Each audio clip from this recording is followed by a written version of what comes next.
안녕하십니까. 세대 공감 토크 진행을 맡은 전현준입니다. 반갑습니다. 예, 세상이 많이 변하고 있습니다.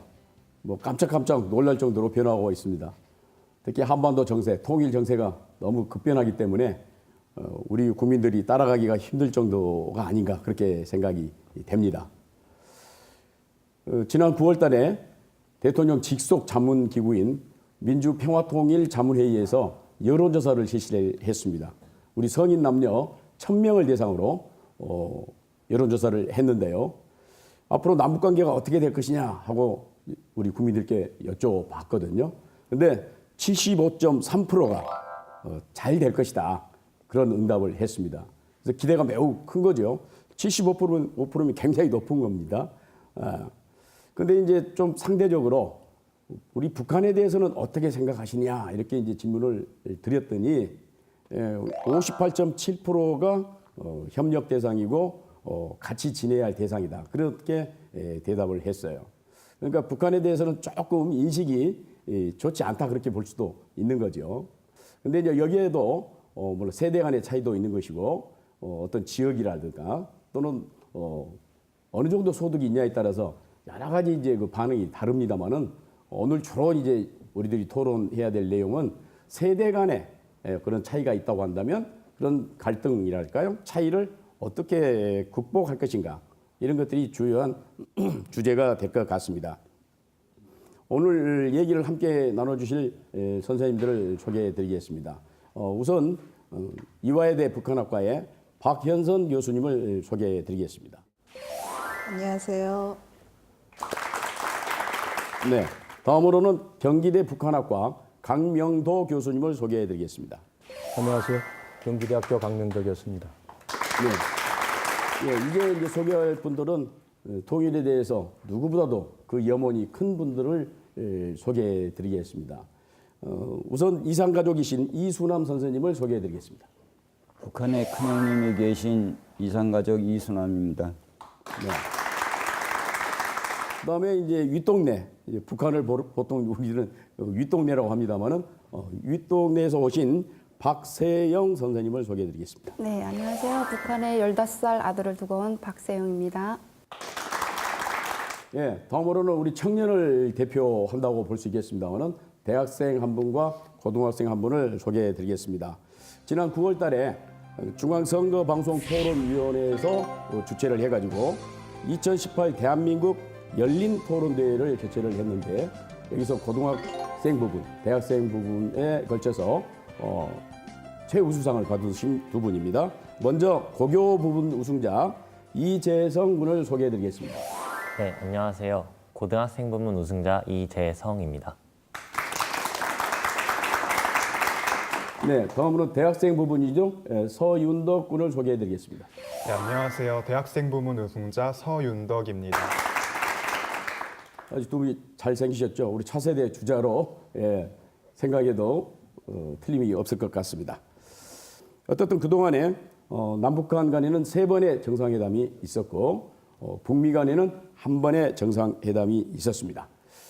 그래서 이제 이런 여세를 몰아서 통일까지 가자 그런 이제 분위기들이 사실 고조되고 있지 않습니까? 그래서 우선은 두 분 교수님께 혹시 이런 분위기가 계속 가서 통일까지 이루어질 수 있을까 하는 질문을 한번 던져보겠습니다. 먼저 박 교수님부터. 네, 이번 정부에 우리가 추구하고 있는 통일은 독일식의 일민족, 일국가, 일체제의 통일이 아니라 정치적 통일이 아니라 경제 공동체를 추구하는 것입니다.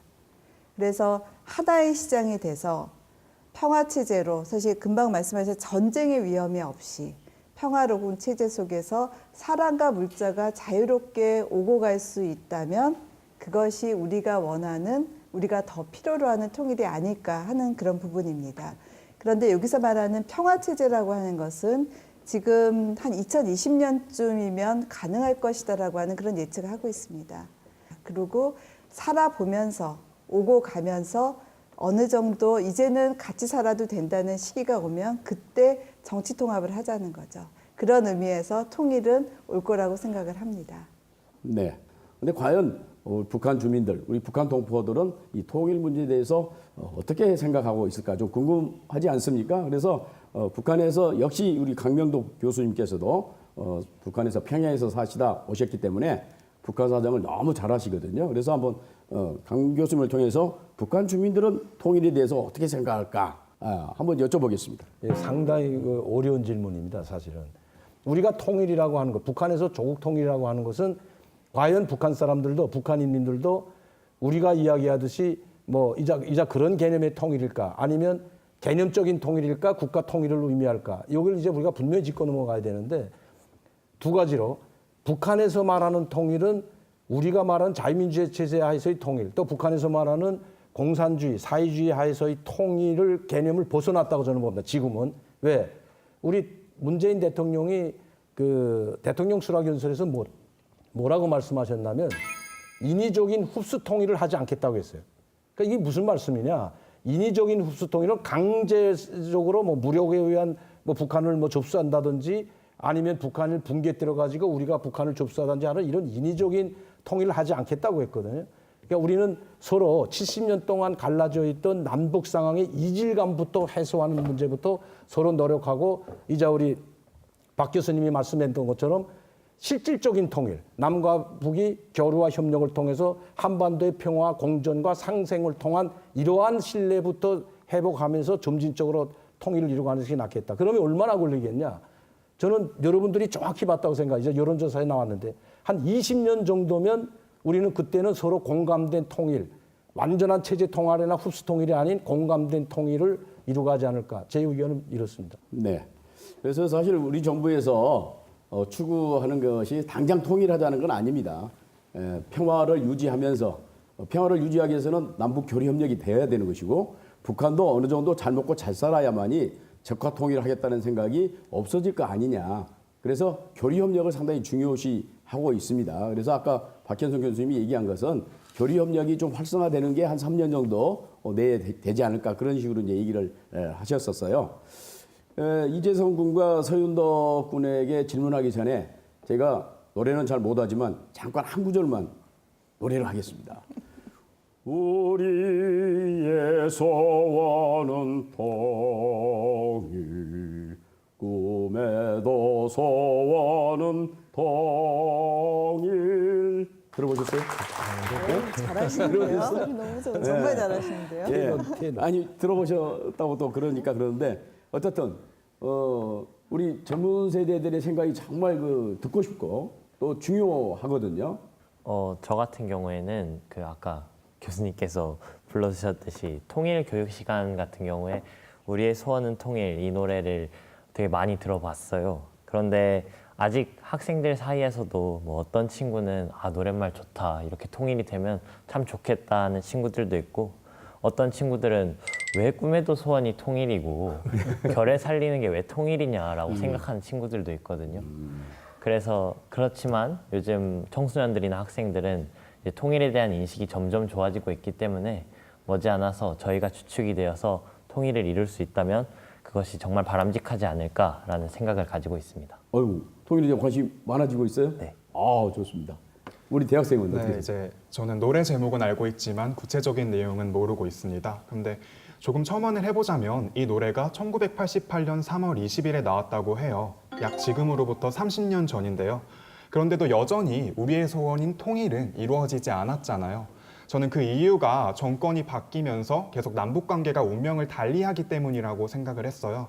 따라서 이러한 문제가 하루빨리 해결되어서 우리의 소원에 가까워졌으면 좋겠습니다. 네, 사실 이 통일과 관련돼서 우리가 크게 두 가지를 좀 생각을 해야 됩니다. 하나는 통일 비용이고 하나는 이산가족 문제예요. 그래서 먼저 우리가 이산가족 문제에 대해서 조금 생각을 해봐야 되는데 정말 이산가족들이 지금 한 5만 6천 분 정도 생존을 계십니다만은 이분들 나이들이 대개 90대, 80대예요. 연간 약 한 4천 분 정도가 돌아가신다고 그럽니다. 먼저 실질적으로 이산가족이신 우리 이수남 선생님을 통해서 이산가족 문제를 어떻게 생각하시고 어떻게 좀 풀어갔으면 좋겠는가 그런 말씀을 좀 들어보겠습니다. 이번에 이제 큰형님을 만나셨는데 몇 년 만에 만나신 거죠? 예, 지금 68년 만에 만나고 68년. 예. 근데 어떻게 처음 보실 때 형님을 알아보셨나요? 그때 이순환 선생님께서는 몇 살이셨죠? 형님하고 헤어질 때? 제가 9살이고 큰형님이 19살 때 헤어졌습니다. 어떻게 얼굴이 좀 기억나셨어요? 얼굴 기억할 수는 없죠, 사실. 근데 예. 그 사진을 제가 평생 요만한 사진을 가지고 있어요, 형님 거. 자료가 사진 2개, 그다음에 형님 초등학교, 지금으로는 초등학교 졸업장 예, 예. 73년 된 거, 그걸 지금까지 가지고 있어요. 그래서 그 사진을 이제 적십자사에서 생사 확인이 됐다 그래서 면회 간다는 건 이제 이야기를 해주시길래 사진관에 가서 얼른 좀 크게 뽑았어요. 아, 예.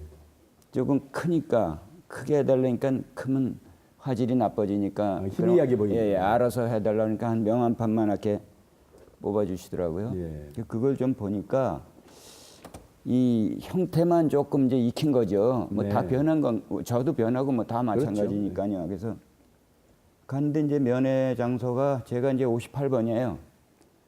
그 58번에 테이블이 있어요, 번호가. 거길 찾아 들어가는 건데 이제 3분이 나오신다는 건 다 이제 연락 받고 가는 거니까 나와 계시길래 아, 형님이 맞구나 하고 가서 알아봤지 연세 드신 분들한테 이렇게 섞어놓으면 못 찾죠, 사실은. 예.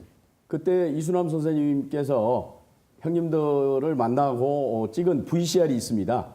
그래서 우선 그걸 보시고 또 얘기를 이어가겠습니다. 아, 그날 만난 거 찍은 거야. 첫 번째 찍은 큰형님, 내가 막내, 그리고 둘째 형님, 큰형님, 둘째, 나.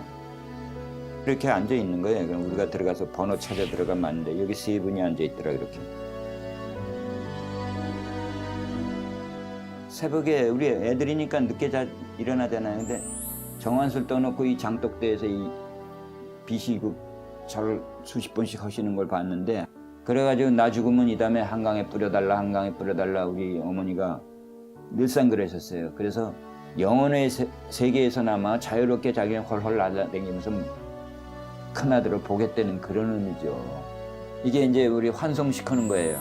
우리 버스에 타고 있고 우린 버스 안에서 그냥 손만 흔들고 밖에서 이제 우리 잘 가라고 인사하는 거예요. 70여 년 세월 다 흐른 뒤에 만났는데 그러니까 참 그 비참함 또 이제 생각지도 않던 또 새로운 그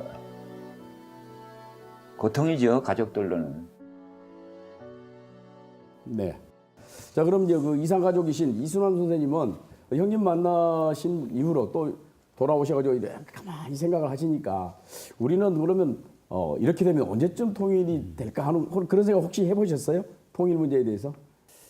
저도 뭐 가늠할 수는 없겠지만 일단 만나 뵙고 나니까 형님도 뭐 어떤 생각으로 하셨는지 야, 곧 통일이 되니까 건강해라 뭐 예. 이런 식으로 말씀도 하시고 예.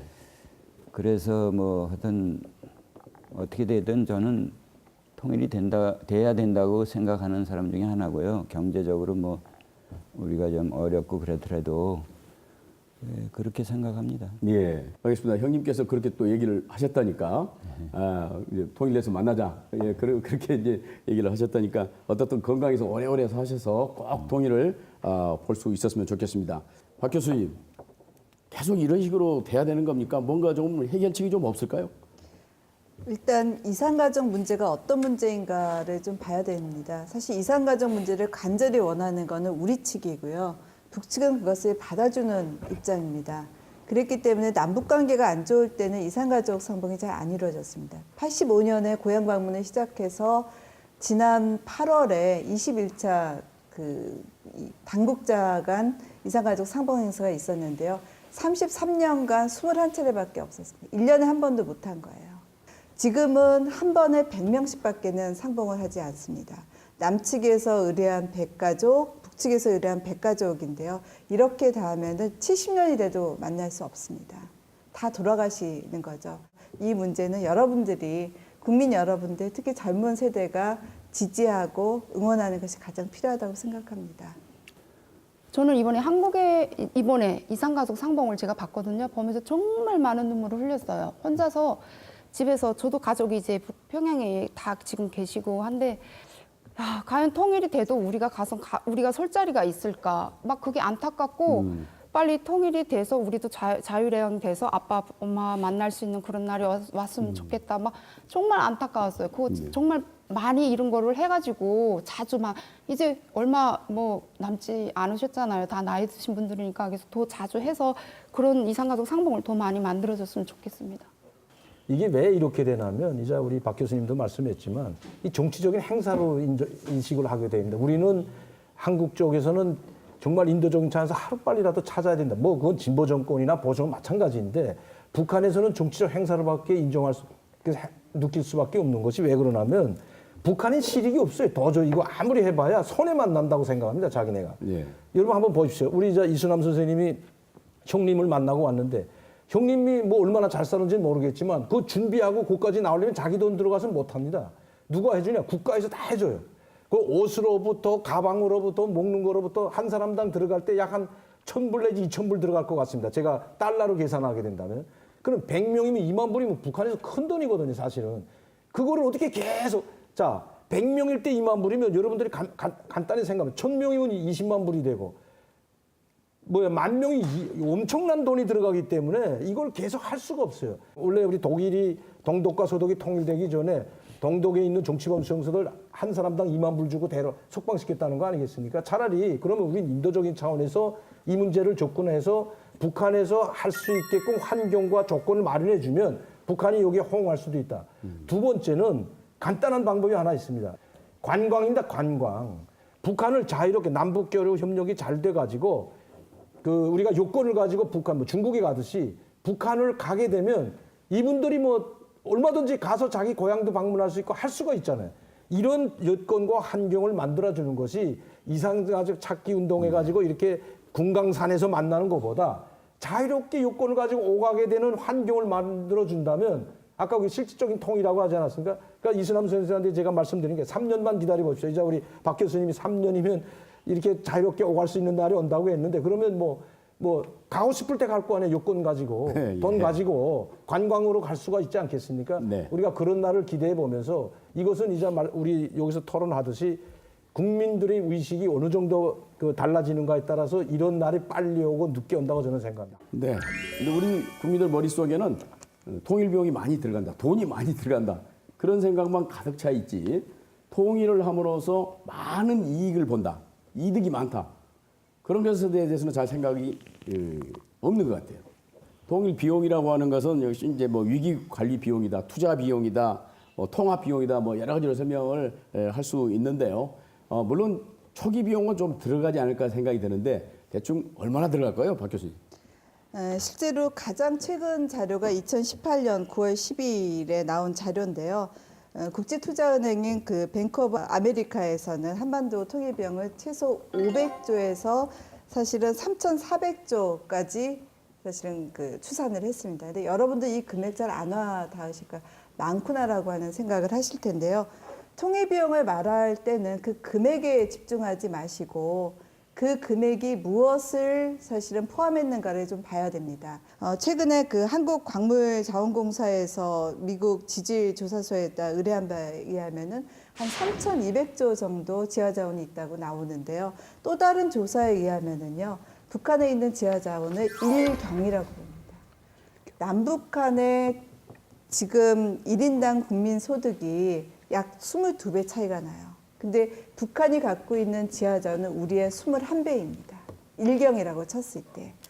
그리고 세계의 가장 희귀하고 좋은 광물이라고 10대 광물이 가장 양질의 것이 북한에 매장되어 있습니다. 그래서 우리는 더 이상 이 문제를 민족 문제, 통일 문제를 넘어서서 우리가 경제적인 번영을 하고 남북한이 공존하면서 번영할 수 있는 큰 그림 속에서 바라볼 필요가 있다고 생각합니다. 네. 그런데 나는 통일 비용 걱정 안 해도 돼요. 이건 북한 사람 되게 기분 나빠요. 탈북자들뿐만 아니고 북한에 사는 사람도 한국 사람도 이 통일 비용 걱정하면 기분 되게 나쁘다고요. 왜 기분 나쁘냐? 서로 남북 교류 협력을 통해서 한반도의 공존과 상생으로 가자는 게 지금 슬로건 아닙니까, 이 정부에? 그러면 지금 통일 비용을 논할 것이 아니고 북한에 가지고 있는 자원을 개발해 줘가지고 북한이 스스로 일도서게끔 기술 지원을 해주고 인프라 지원을 해주는 거지. 그러면 그 가져가는 돈은 막대할 겁니다. 여기서도. 제가 한 가지 더 실례를 들면 지금 북한의 석유 매장량 이건 미국에서 발표합니다. 천문학적 숫자입니다. 돈으로 계산이 안 된다고 하거든요. 대륙붕에 매장되어 있는 이 석유 자원만 해도 이 미국에서 발표한 거예요. 그것만 해도 엄청나다. 그래서 진 로저스나 이런 사람들이 또 그다음에 누구죠? 그 아주 워런 버핏이 뭐라고 했냐? 자기가 만약시 투자문이 열리면 1순위라 그랬어요. 북한에 들어가서 자기가 가지고 있는 모든 돈을 다 투자하고 싶다고 한 것이 바로 이러한 고부가 가치가 있기 때문에 그런 건데, 앞으로 이제 물론 경제 상황도 좋아지고 개방 격적으로 나오고 결의 협력을 통해서 이런 것들이 이루어지겠지만, 이런 길로 북한이 김정은 위원장이 결심하고 가게 된다면 절대 걱정하지 마세요. 예. 강 교수님께서 이런 통일 비용에 대해서 걱정할 필요가 없다라고 말씀해 주셨는데 그 말씀도 맞는 말이지만 저는 조금 현실을 돌아볼 필요가 있다라고 생각을 해요. 사실 저희 청년들은 이런 비용에 대해서 굉장히 많은 고민을 하고 있습니다. 왜냐하면 정작 자기가 이제 그 비용을 지불해야 된다고 생각하기 때문인데요. 하지만 조금은 긍정적인 점도 있습니다. 실제로 2018년에 문화체육관광부가 한국리서치에 의뢰한 설문조사 결과에 따르면 통일 비용 마련을 위해서 통일세를 신설할 경우 이 비용을 부담하겠다는 응답이 47.1%였는데요. 부담하지 않겠다는 응답인 30.1%보다 더 많았다고 합니다. 저 역시도 우리나라의 발전을 위해서 통일 비용을 지불할 의향을 가지고 있습니다. 하지만 통일은 우리나라가 독단적으로 결정할 수 있는 문제가 아니기 때문에 현재 북한 청년들도 남한 청년들이 하고 있는 것처럼 이러한 비용에 대해서 고민을 하고 있는지 여쭙고 싶습니다. 그러니까 이제 제가 통일 비용을 걱정하지 말라는, 물론 인프라를 건설해주고 기술 투자를 해주고 하면 돈이 들어가죠. 그 돈이 들어가는데 그 돈이 제가 말씀드린 공짜로 주는 게 절대로 아니라는 걸 다시 한번 말씀드리고요. 차관 형태로 주는 거지 공짜로 주는 게 절대로 아닙니다. 그 두 번째는 통일 비용을 걱정하냐. 북한은 통일을 이제 청년들에 대해서 최근에 한 청년들도 많아요, 사실은. 그 사람들 말 들어보면 통일에 대한 개념이 없어요, 아직까지. 그리고 그 사람들 말하는 통일은 사회주의식 통일이기 때문에 사회주의식 통일하는데 무슨 통일 비용이 들어가요. 그러니까 북한에서 통일은 아직까지는 청년들이나 모든 사람들이, 북한에 있는 사람들은 한국과 통일할 때 우리 체제상 통일이나 고려연방 이런 통일을 생각 안 합니다. 자기식 통일을 생각하는 거죠. 그러니까 지금 북한식 통일을 생각하는 거기 때문에 통일 비용을 생각 안 합니다. 간단히 말씀드리면 통일하면 한국 거 다 우리 건데 이렇게 생각하고 있다는 게 정답이에요. 예, 알겠습니다. 어때?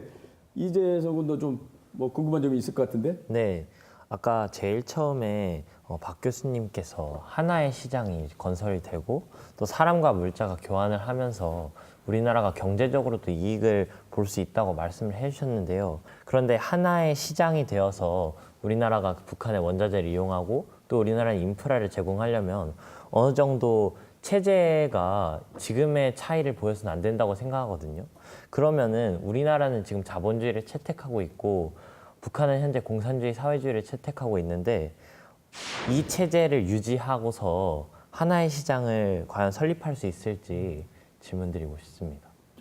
네, 간단히 말씀드리면은요. 북한은 사회주의고 남한은 자본주의이지만 북한도 사실은 경제난, 94년부터 시작된 경제난에서는 주민들이 장사를 통해서 시장 경제를 익히고 있고요. 국가적으로도 2002년 7월 1일에 7.2 경제관리 개선 조치라고 하는 것을 통해서 시장화를 도입하게 됩니다. 현재 공식적으로 국가가 인정하는 시장이 약 한 470개 정도 된다고 해요.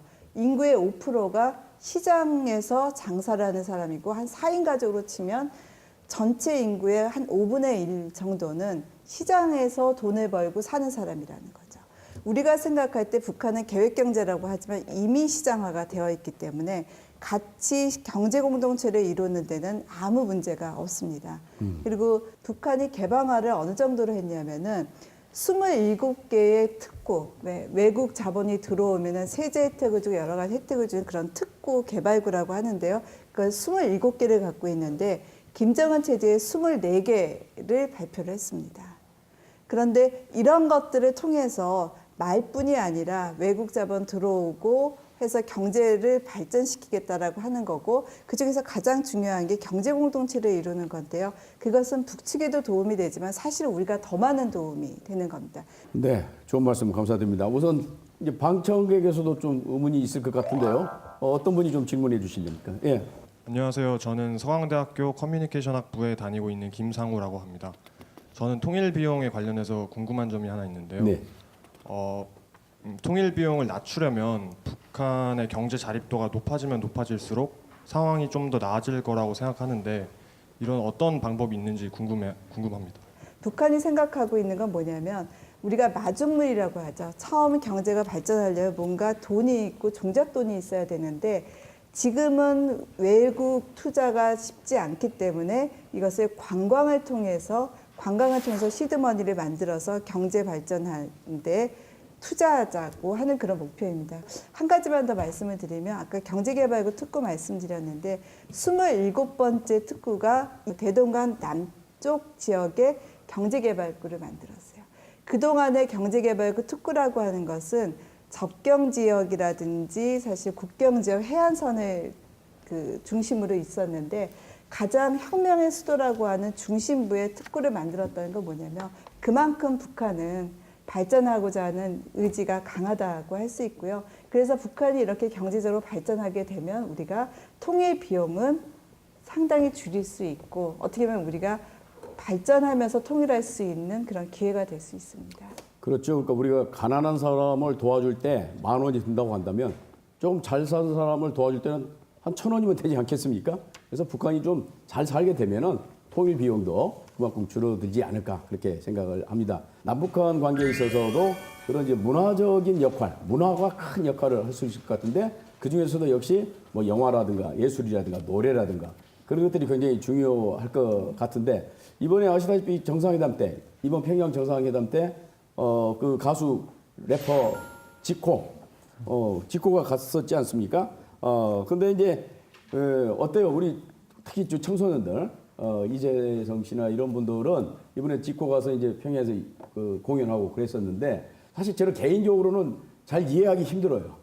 요즘 젊은 사람들 춤추고 하는 거 뭐 방탄소년단 그거 잘 모르겠어요. 근데 어때 우리 젊은이로서는 지코가 평양 가서 공연하고 뭐 그랬었는데 인상이 어때요? 그게 SNS에서 지코 씨 공연 영상이랑 그 관객들 반응 영상이 되게 많이 올라왔었거든요. 북한 관객들 보면 되게 엄격 근엄 진지한 태도로 지코 씨를 보는데 래퍼 지코 막 혼자서 원래 하던 춤추고 랩을 하고 하는 걸 보니까 저희는 좋다고 생각하고 듣는 음악인데 이제 북한 관객들이 호응이 진짜 너무 없더라고요. 그래서 사실 지코 가수를 보고 있자니 진짜 좀 안타깝고 눈물이 날 정도였는데 물론 지코 씨의 음악이나 그런 것들이 우리 지금 기성세대나 북한 관객들에게 되게 이상하고 안 좋게 들릴 수는 있지만 앞으로 우리가 북한하고 차이를 좁히고 좀 더 거리를 좁히고 청소년들끼리도 교류를 해야 하기 때문에 이러한 문화적인 교류나 예술적인 교류가 지속되어야 한다고 생각하고 거기에서 이렇게 열심히 춤을 춰준 지코 씨에게 정말 감사하고 수고했다고 전해주고 싶습니다. 근데 이제 북한 관객들은 다 이렇게 저게 뭐지? 뭐 이렇게 있었다고 그럽니다. 근데 거기 갔다 오신 분 중에 한 분 얘기는 김정은 위원장과 김정은 위원장 부인 이설주 씨의 반응을 이렇게 유심히 좀 쳐다봤대요. 그랬더니 그분들은 반응을 이렇게 하더래요. 그 춤에 대해서. 그러니까 지금 김정은 위원장이 34살. 4살 네. 있지 않아요? 그래서 뭔가 좀 맞나 봐요. 조금 약간 젊으니까. 근데 어때? 박 교수님은 뭐 어떻게 생각하세요? 네, 사실 음악이라고 하는 것은 사람 마음을 가장 열 수 있는 부분이기 때문에 이런 음악을 통해서 예전에 2000년에 그 공연할 때도 윤도현 씨가 갔을 때 평양 시민들이 사실은 지코처럼 뜨악한 표정을 졌는데 이제는 그렇지 않다라고 하거든요. 그래서 시간이 지나면 다 같이 공동체가 될 수 있을 거라고 생각을 합니다. 박 선생님 하나원 들리셨을 텐데 뭐가 하나원에서 남한에 딱 왔을 때 뭐가 그렇게 충격적이게 혹시 있었어요? 뭐 충격적인 게 이제 문화적 차이인데 하나원에서는 이제 너네가 나가서 한국에 나가서 적응을 해서 살아나갈 수 있는 그 부분에 대해서 이제 근데 일부분이죠. 뭐 다 가르쳐 주진 못하는 거니까. 그래서 저희가 하나원을 거쳐서 이제 한국으로 나오면 몸으로 부딪히면서 이제 그거를 저희가 겪는 건데 제가 가장 좀 충격적이었던 거는 제가 이제 백화점에 도우미로 들어갔었어요. 뭐 이렇게 하는 거 있잖아요. 앞에 들어가면 도우미복 입고 그거를 했는데 그때 도우미 애들이 20살이었고 제가 30살이었어요. 어린 애들만 쓰는데 제가 무대 보러 가서 하겠다고 해가지고 했는데 뭐였냐면 그 사이즈, 옷 사이즈가 모자 사이즈가 이제 나오는데 북한에서는 영화 배우들이고 뭐 이런 예술인들 보면 얼굴이 커야 돼요. 얼굴이 커서 그래야 화면빨도 그러니까 춘향이 같은 그런 형을 요구를 하는데 남한에서 제가 그걸 몰라서 처음이니까 그때는 그래서 이제 모자 사이즈를 하는데 거의 한 70%가 대자를 다 이렇게 주문 넣는 거예요. 근데 저는 이제 중자였고 그래서 앞에다 대고 얘기를 했어요. 너네는 얼굴이 커서 좋겠다. 막 하니까 단번에 얼굴들이 다 달라지는 거예요. 막 인상들이 그러면서 아예 저를 무시하고 다 나가버리는 거예요. 그래서 제가 저장해보고 따로 만나서 물어봤어요. 너네들은 내가 다 좋게를 얘기했는데 너네는 왜 얼굴이 크다는데 왜 너네는 싫어하냐 하니까 그 얘기를 해주는 거예요. 언니는 몰라서 그렇지 한국에서는 얼굴 크다 그러면 제일 수치심으로 여기고 제일 싫어한대요. 그래서 그때 그래서 아 그런 차이도 있고 또 이제 문화적 차이라고 하면은 이거 싸움하는 거.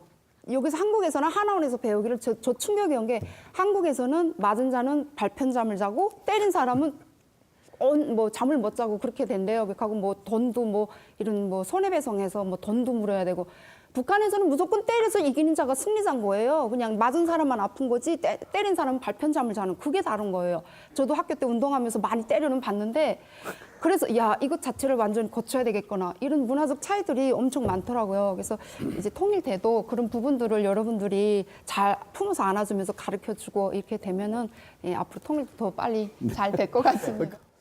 혹시 우리 서윤덕 군은 혹시 뭐 어떤 문화 문제라든가 이런 관련해서 뭐 언어도 포함해서 문화 부분을 조금 말씀드리기에 앞서서 저는 우리나라가 너무 경제적인 부분에 중점을 두고 있다라고 생각을 해요. 말씀해주신 한반도 신경제지도 구상이나 H벨트만 봐도 그런데요.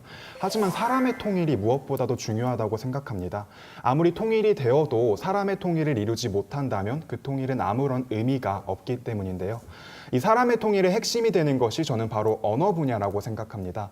하지만 국립국어원에 따르면 언어 분야에 대한 연구는 상당히 미진한 상태라고 하는데요. 현재 어느 정도의 언어적 격차를 가지고 있는지 의견 듣고 싶습니다. 이게 언어 문제가 이게 상당히 중요한 거거든요. 물론 말하면 다 우리가 뭐 다 한국말 하고 하니까 통하지만 우리가 처음에 올 때 와서 이제 이야기하면 우리가 무슨 말하는지 잘 못 알아듣고 이해를 못 하겠다는 분들이 상당히 많거든요. 근데 왜 그러냐면 간단합니다. 북한은 순조선말, 그러니까 자기식, 북한식 조선말로만 계속 하려고 고집을 했고 우리는 외래하고 섞이다 보니까 우리 한국말에는 외래가 많잖아요. 치킨하면 외래지 그게 한국말 아니잖아요. 그런 식으로 서로 다른 길을 간 거예요. 그래서 이게 하나로 통합하려면 상당한 시간이 걸릴 것 같습니다. 제가 간단한 거 한 가지만 실례를 드릴게요. 여러분 고기겹빵은 뭐인지 알겠어요? 한국말로 말하면 고기겹빵. 북한에서는 고기겹빵이라고 해요. 잘 모르잖아요. 햄버거를 고기겹빵이라고 하잖아요. 고기겹빵이라고 다 식당에다 써놨다가 고기 겹빵. 고기가 겹빵. 들어간 이건 내가 말하는데도 잘 못 알아요. 고기가 들어간 겹빵, 햄버거. 이걸 햄버거라는 말은 우리나라 말 아니죠. 우리나라 말로 만들려고 보니까 이렇게 된 거야. 그러니까 북한에서는 외래어를 배격해. 외래어를 배격하자. 남조선은 전탕 외래어. 그러니까 외래어를 쓴다고 해서 비난하거든요. 지금까지 비난해왔다고. 그렇기 때문에 북한에서는 이거 하나만 보더라도 북한은 외골수로 갔다고. 이걸 조선말로 말해서 어떻게 해야 할까. 그러다 보니까 고기겹빵. 고기겹빵이라니까 외국 사람들이 몰라 이거 무슨 걸 고기겹빵이라고 하는지. 그래서 바꾼 게 다시 김정은 시대에 와가지고 햄버거. 이제 고유명사, 외래어가 고유명사처럼 돼버린 거. 뭐 햄버거, 콜라 이런 건 햄버거라고 하고 콜라라고 하라. 그러니까 이게 언어 문제가 뭐 1, 2년 새에 빠른 시일 내에 통합하기는 상당히 어려울 겁니다. 예. 왜? 그걸 억지로 하지 말고 이제처럼 남북 교류 협력을 통해서 우리가 여기서 20년 동안 대보다 보니까 저도 이제 한국말도 하고 북한말도 하듯이 순화가 됩니다. 저도 자연스럽게 순화되듯이 강제로 하지 말고 남북 교류 협력을 통해서 이제 하나하나 순화해 나가는 것이 좋지 않게 옳은 방향이 아닌가 그렇게 볼 수가 있다. 예, 좋은 생각이십니다. 이제 그 통일 시대의 주역이라고 할 수 있죠. 어떤 소감이에요? 제 생각에 우리 학생들이 여전히 핵무기라던가 북한의 위협이라던가에 대해서 되게 민감하게 받아들이고 있는 것은 사실이거든요. 그런데 반면에 예전과는 다른 점이 있다면 예전에는 뭐 빨갱이, 종북 이런 말이 나오면 사람들이 두려움에 질려서 이성적 판단을 못했던 반면에 지금 10대, 20대 학생들은 그러한 프레임에 대해서 두려워하지 않고 북한 사람들에 대해서는 편견이 없어요. 그 체제에 대해서 어떻게 생각하는 것이 있긴 하지만 그래서 이런 편견과 적대감이 없는 저희 세대가 주역이 될 5에서 10년 내지에서 20년 후까지 통일이 활발하게 진행되기 위해서는 지금부터 통일에 대한 절차를 시작해야 하지 않나, 그리고 저희가 통일의 주역으로서 일조해야 하지 않나 하는 생각을 가지고 있습니다. 아유, 든든합니다. 우리 서윤덕 군은. 네, 이제 사실 과거 역사를 돌이켜봤을 때 남북 관계를 좀 더 좋은 방향으로 끌어가려는 노력은 많았잖아요. 그럼에도 불구하고 그런 잘 쌓았던 관계가 한 번에 무너지는 경우가 많았어요. 오늘 토론에서 말씀해주신 관광 사업이나 자원 개발을 통한 통일 비용 절감 좋은 것입니다. 하지만 즉 이것을 왜 해야 되는지에 대한 부분은 나왔지만 과연 우리가 이것을 어떻게 달성해야 되는지에 대한 부분은 조금 안 나왔던 것 같아요. 따라서 제 개인적인 견해를 말씀드려 보면 과연 현 정부 임기 내에 우선적으로 해야 할 과제는 무엇인지 이런 거를 조금 살펴보면서 하면 통일에 조금 가까워지지 않을까 생각합니다. 아이고, 감사합니다. 하여튼 이 대학생들 정말 든든합니다. 우리 청소년들이 저런 생각을 갖고 있다고 하는 건 든든하고, 여기에 대해서 우리 교수님들은 또 어떻게 생각하시는지 뭐 짧게 한 말씀 좀 해주시죠. 통일의 반대말은 우리가 분단이라고 하는데 저는 전쟁이라고 생각합니다. 우리가 전쟁 없는 이 한반도를 만들기 위해서 그 한 가지 이유만으로도 통일은 해야 되고요. 제가 사실은 북한학과 교수이기 때문에 북한 문제를 30년을 연구했습니다. 근데 처음에는 얼마나 다른가 하고 들어가 봤는데 30년 공부한 결과 같음이 훨씬 많다는 겁니다. 체제는 분명히 다르지만 그 속에 있는 사람들은 똑같이 가족 건강 생각하고 자식 교육 걱정하는 똑같은 사람들입니다. 똑같아지는 우리 이 민족이 하나의 길을 간다라고 하는 건 이미 역사의 흐름이 물줄기가 그렇게 가고 있는 겁니다. 그래서 여러분들도 아직 젊고 또 앞으로 하실 일이 많기 때문에 이런 역사의 흐름 속에 동승해서 통일로 가는 길에 함께 갔으면 하는 생각입니다.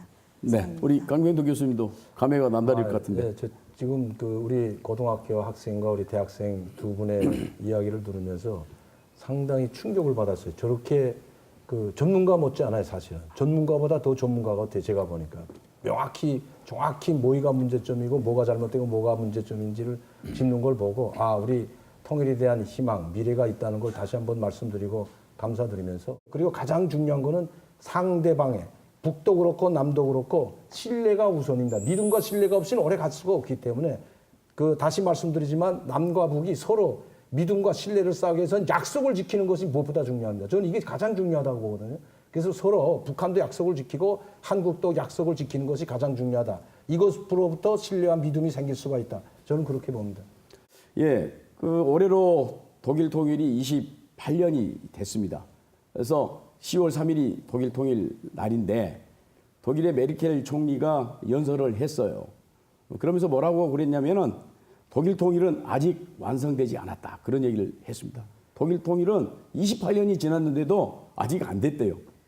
그건 뭐예요? 내적 통합이 아직 안 됐다는 얘기예요. 그래서 우리도 통일을 하기 전에 미리미리 북한에 대한 우리의 생각, 또 물론 북한 주민들은 그런 남한에 대한 생각, 이런 것들을 바꿔야 되는 것이고, 그 지름길은 역시나 강변도 교수가 얘기한 대로 교류협력, 서로 만나야 돼요. 만나면 소통이 되거든요. 그래서 이런 많은 만남을 통해서 서로가 가지고 있는 그런 오해, 이런 것들을 이제 해소하면 될 것 같고, 어쨌든 우리 모두가 힘과 지혜를 합친다고 한다면 탄탄한 미래가 오지 않을까, 그렇게 생각을 합니다.